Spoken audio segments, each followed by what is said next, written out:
Leftists have completely destroyed the West. They've destroyed our brains and our societies. The extent of the destruction is so great that it's going to take an enormous backlash that will probably overcorrect and might take generations to untangle. The situation is so bad that many people don't even recognize it. They don't even recognize themselves as leftists. It's such a big problem that it might take multiple generations before things actually course correct. The extent of the damage is just so deep. Over 30 years, they've bastardized our language. They've destroyed our education, caused unimaginable division. They've wrecked our communities and sandbagged and set back the lives of millions and millions of people. They've made us poorer, more ignorant, less productive, less innovative, and more censorious than any other time in modern history. The public is starting to understand this.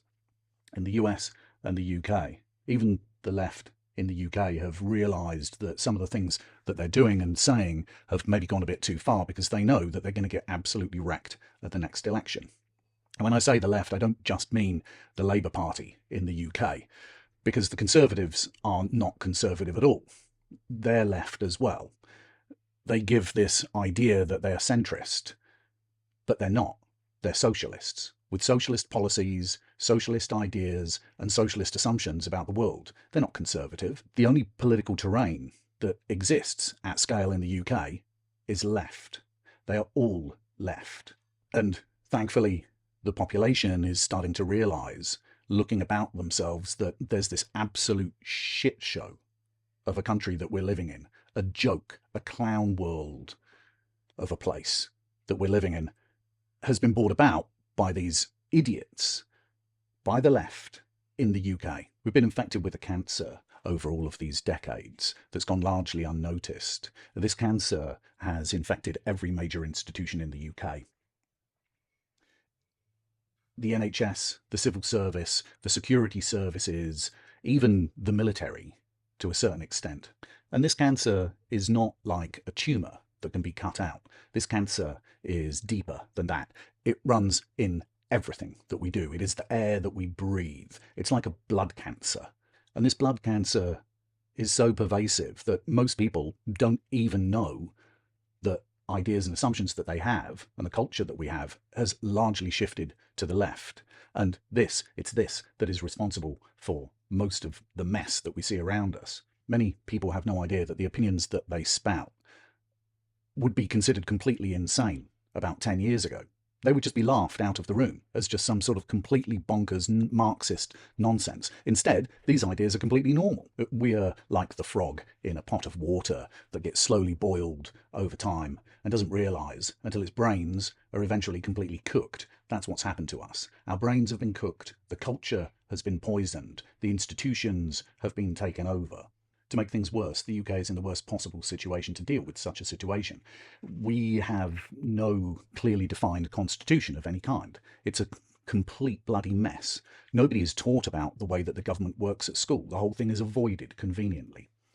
We have a country that has a population that has been able to sit back and be politically disengaged because of hundreds and hundreds of years of relatively stable government, solid civil institutions. And these things have led to a population that is politically disengaged. Everything just sort of continues to work quietly in the background. What this has led to is it's led to a political class that have understood that their job is to administer the country in the way that they seem fit, because the population doesn't really pay attention anyway. Most of us don't. We don't pay attention. We don't have the time. So we're politically disengaged. The people in the UK are like highly domesticated animals. And I don't mean that in a disparaging, it is disparaging, but it's the truth. We don't care about our country, our community, and our society. We just don't care about it. If we did, we wouldn't have allowed all of this nonsense to happen. We do nothing. 20 years ago, maybe even 10 years ago, many of the things that have become normal in the British government today, people would be losing their minds. People would be on the streets, people would be demonstrating, but instead people do nothing. They don't care. Everything is, well, what's the point? What's the point of doing anything? Because after all of the politicians are the same. Sometimes it's the red team, sometimes it's the blue team. It comes, it goes, sometimes things are good, sometimes things aren't. Nobody actually pays attention to what the hell these people are doing, and that's why we're in the situation we're in today.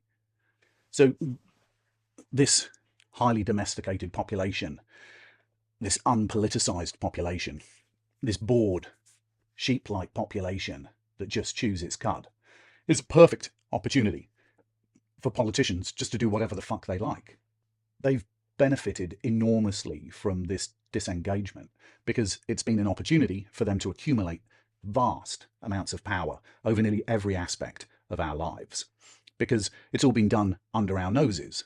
They know that nobody really pays attention, and if they do pay attention, they pay attention for half a day, maybe even a little longer, and then it's completely forgotten and they move on. They know that at the end of the day, they can do what the hell they like in order to push their particular ideas. We wake up to news about non-crime hate incidents, police knocking at people's doors for writing hurty words. We have a country where we have AI dragnets that monitor all of our communications and issue search warrants based on AI algorithms in order to stop far-right extremism. We live in a country where this kind of fishing expedition is just swept under the carpet, and it's all dressed up as a way of making the UK safer. We have a situation where our schools are refusing to show parents what exactly is being taught on the curriculum. We have kids that are being encouraged to pretend that they're boys or girls just because that's how they feel and they're little children. We have a sex education system that's teaching little kids about the benefits of anal play. And we do nothing. We have a momentary second of outrage about how ridiculous it is, and then just bury our heads in the sand.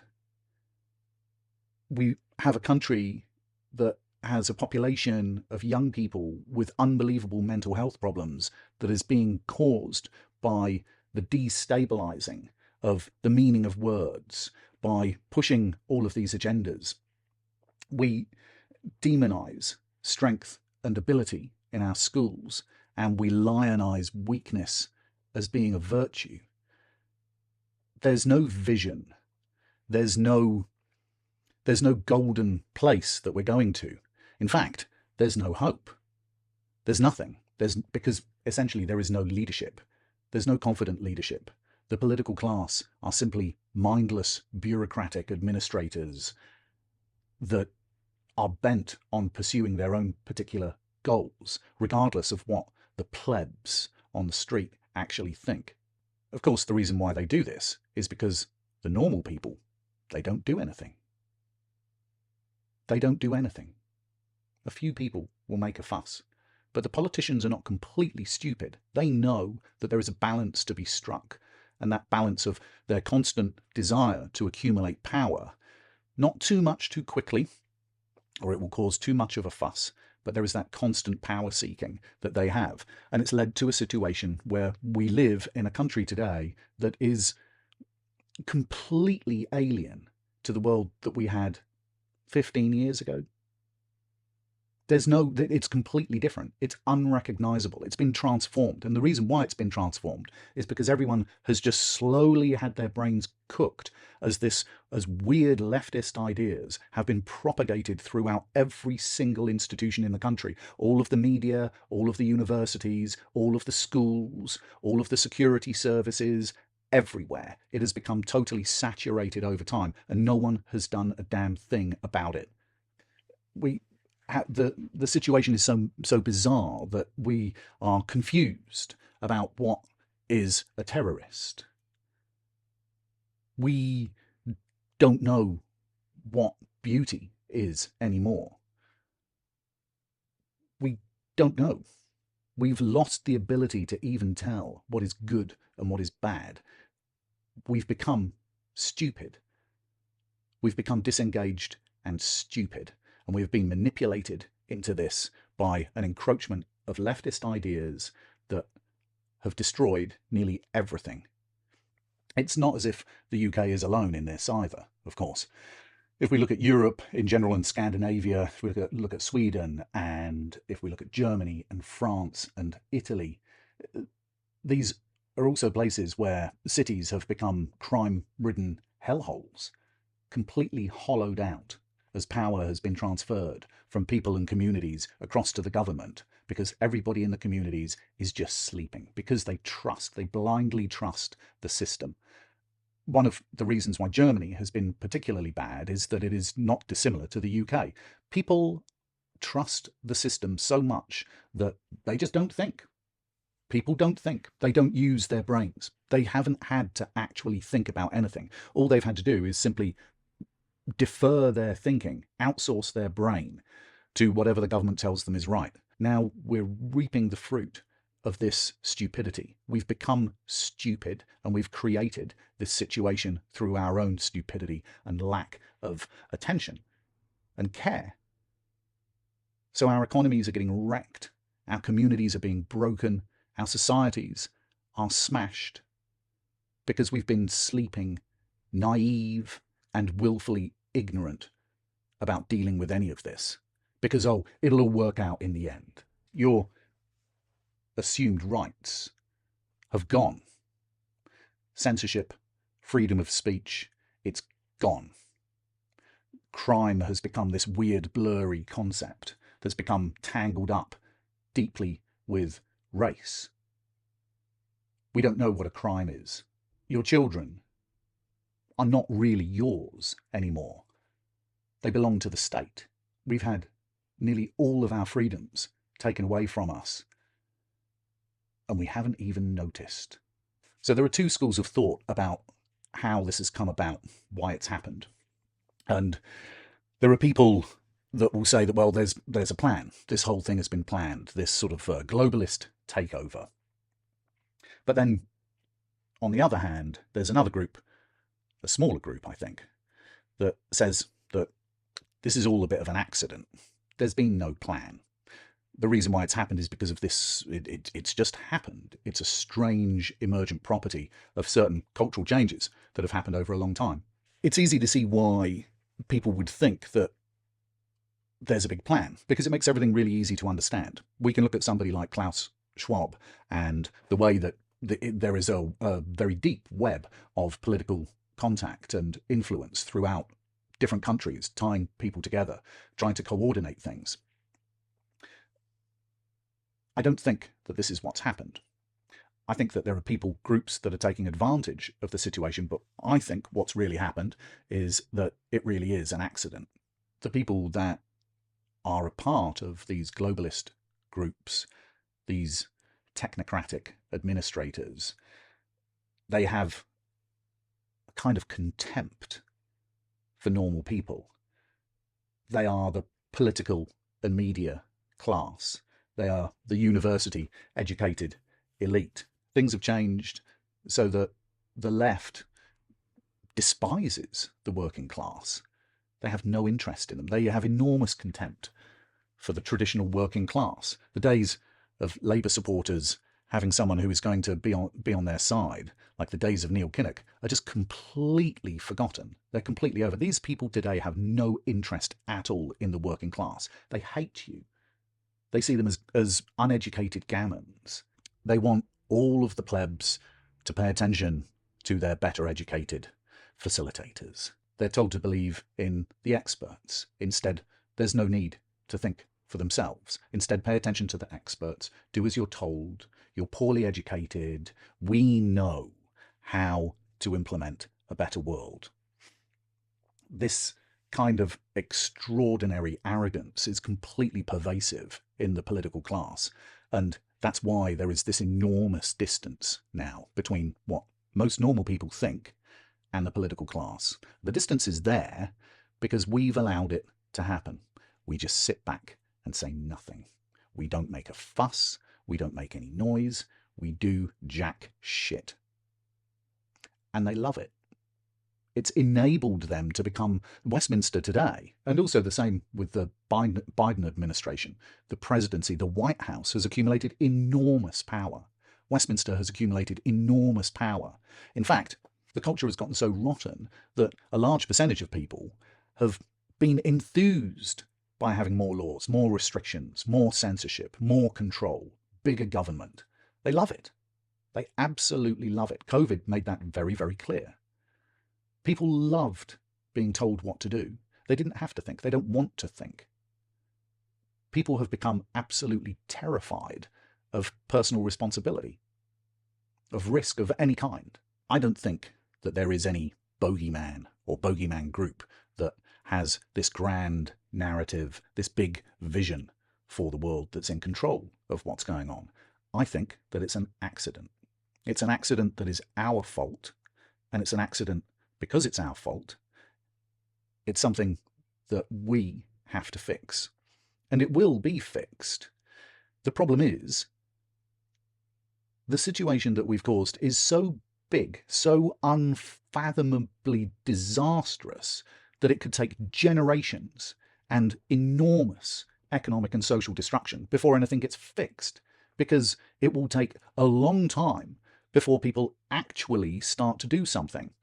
The next election is coming up next year, this year, both in the US and in the UK. And my concern, of course, is that people, certainly in the UK, they're just not going to vote. They just won't vote. Labour will get in, but it will be probably the lowest turnout in all history, when the opposite should be true. The opposite should be true. People should be absolutely bloody livid about what's going on. And in private, they might be. But when it comes to actually doing something, they have no spine and they have no balls. We have become neutered, domesticated, manipulated, and taken advantage of. So we will do nothing. We will say that, well, what's the point? There's no point in voting. They're all the same. And then it will be another 4 years of bullshit and destruction, and a little bit of change here, a little bit of change there, and then another 4-year cycle. How bad do things have to get? How far does it have to go before people have had enough? How is it acceptable to have a situation with boats coming across to the UK, the total bastardization of our legal system? We can't get doctor's appointments. We have a waiting list of millions and millions of people on the NHS, and yet the doctors go on strike. We have an education system that is essentially guaranteeing that the future of UK GDP is going to be an absolute bloody disaster. And by the way, anyone who might think that, well, we're doing better than the rest of Europe, this is true, but that's only because the rest of Europe is so utterly fucked that by comparison, we're just slightly less fucked than they are. So I don't think there is a plan. There is no plan, no grand conspiracy, no group or figurehead that we can identify and take down. Instead, what we have is a natural response to a population that just doesn't give a shit anymore, to a population that is spoilt, naive, and happily ignorant. Since the 60s, we've created a culture that has demonized and blamed Western civilization for just about everything that's gone wrong in the world today. A culture that says that power is evil and kindness and love is the way to build a better world. Universities expanded on these ideas over the years, intellectualizing them in English departments and philosophy departments. Names like Noam Chomsky, Edward Said led to people like Naomi Klein, and eventually have led to people like Claudine Gay at Harvard. This pervasive moving through the system, the encroachment of mad ideas that on the face of it sound nice, sweet and kind, have ended up completely destroying our societies.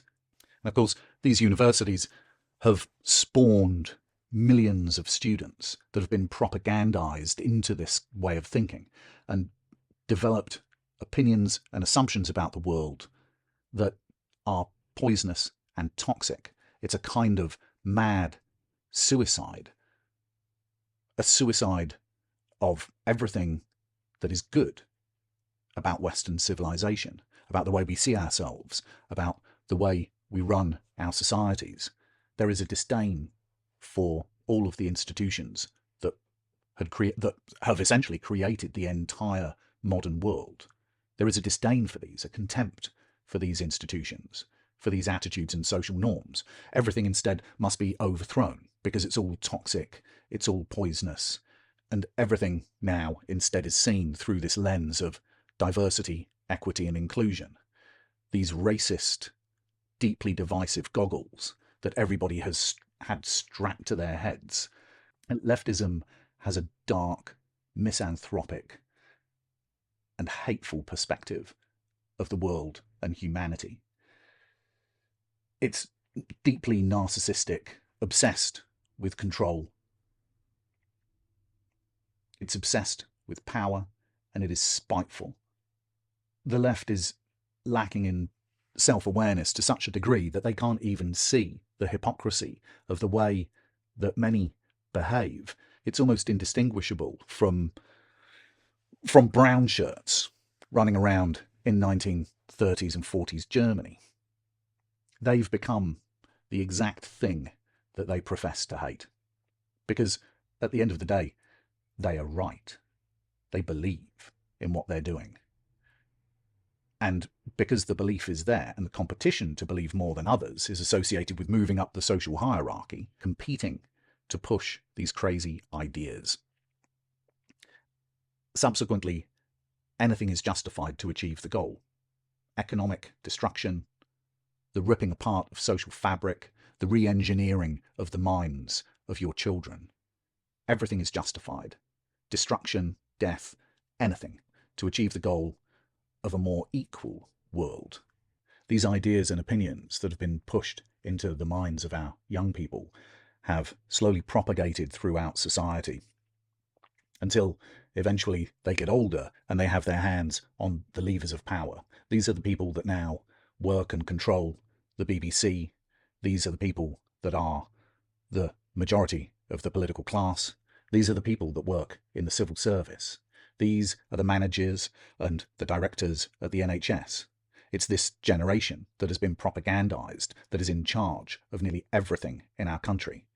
The role of doing their job has changed. The assumptions about doing their job has changed. If you're working for a large corporation, it's not simply the business of making money. It's the business of doing good. It's not about doing your job at face value. It's about going further. It's about the normalization of political activism into every part of people's work life, slowly educating and engineering the minds of the consumers to help create a fairer, more equitable world. Of course, of their design. The actual nature of the relationship between the people that are in control and the population are at odds with each other. You see, they see themselves as superior. After all, look at what they've achieved. They're in positions of authority and power. They've been able to work their way through the corporate system and become successful. So it's their moral imperative to go the extra mile and do something about it. They have the ability to do it. The problem is that they are self-appointed arbiters of morality. They know better than you and I. And they see it as their job, their responsibility, to make sure that you think right, that you think correctly. It is their job to tell you what to do, to persuade you, to nudge you, to manipulate you, to believe in the things that they believe, into the assumptions that were pumped into their heads when they were at university. But they're not like the rest of us. Many of these are people, the upper middle classes, the chattering middle classes, the people whose wives work in charities. They compete with each other in terms of virtue within their own particular social circle. These are the families with children that go to private schools that pump them with kindness and empathy until they are completely divorced from reality. These are the people that are enthused by the latest diversity, equity and inclusion programs in their workplace. They love talking about how they tried veganism, about how their tantric yoga therapist is so fantastic. These are the people that spend an enormous amount of money on making sure that their purchase decisions are in line with their climate change beliefs. These are the people that love to show off the fact that they took on Ukrainian orphans. These are not people that are normal. These are people that live in a world that is radically different from normality. They are not like you and I. Their world is completely different. They do not understand risk. They do not understand despair. They do not understand these things because they've never had to deal with these things. Their arrogance is something that is born from a lack of contact with actual reality. They've been shielded from the reality and chaos of the world because they've been able to build up and work in an infrastructure that rewards box ticking, that rewards obedience. Their success oftentimes is one based not on thinking for themselves, but by diligently following orders and doing as they're told, building out the system, believing in the system. These people are not normal. They are bureaucrats and technocrats. And it's these people that think that they are the ones that can engineer a better world. In the 90s and early noughties, we would laugh at these kinds of people. We would call them champagne socialists, and we would mock them for their hypocrisy. But what's happened is that they have come to be so effective about propagating these ideas, these leftist ideas, that they have turned everything upside down. Ugliness is beauty. Terrorism is activism. Shit is art. Weakness is good. Humanity is to these people like a broken watch that needs to be fixed, and they can fix it because they know better than you. And of course, amongst all of their peers, there are experts who they're able to consult who know nothing outside of their very narrow, myopic domain. After all, it would be wrong of them not to do this in their own minds. It would be an abrogation of their responsibility. It's their responsibility to fix everything. It's their responsibility to fix you. They believe. They really believe, and they are surrounded by other people who agree with them. They believe that what they are doing is right, what they are doing is ethical, what they are doing is moral, and what they are doing is just. And you might not like it, but the reason why you don't like it is because, essentially, you're stupid. Because after all, they are smarter than you. They are the self-appointed moral, ethical arbiters of society. We didn't ask them to do it, but they've done it anyway, and we haven't made a fuss, so here we are. The doctor has given the patient the medicine, and it's poisoned us. We are reaping the fruit of decades of blissful ignorance, decades of political activity and disinterest, decades of not thinking for ourselves, decades of blindly believing everything that is spoon-fed into our domesticated little mouths as truth.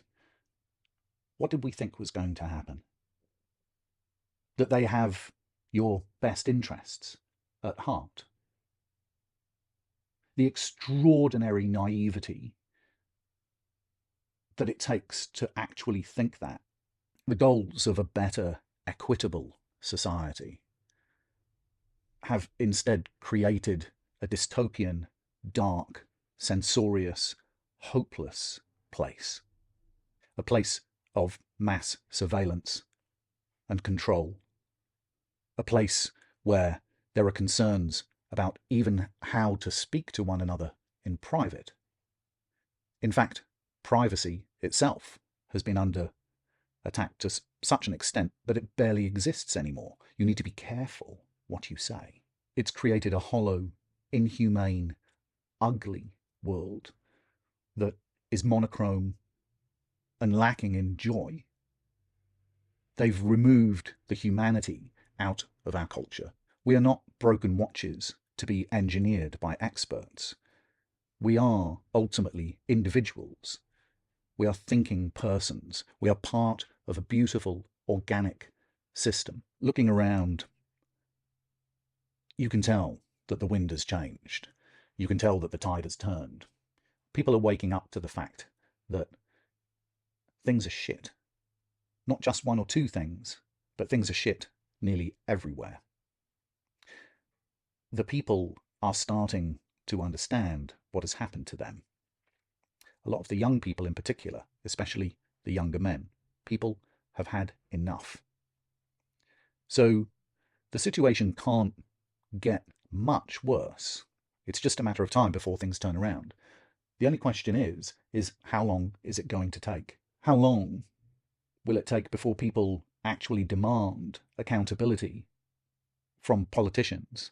How long is it going to take before you actually have a spine and some balls and refuse openly to tolerate this bullshit? All it takes is for you to stand up and to say no. All it takes is to have a spine and some balls. Nothing will change otherwise. It's going to happen, but every day that you tolerate this bullshit in the workplace, this bullshit with the government, this bullshit with the NHS, the bullshit with the civil service, each time you say nothing, whether it's conversations with friends and families, whether it's conversations around the water cooler at work, every time you say nothing and mindlessly agree with these lunatics and these lunatic ideas, you are part of the problem.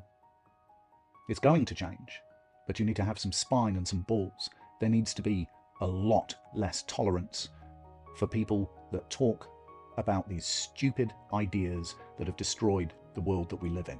And it's time to take the power back.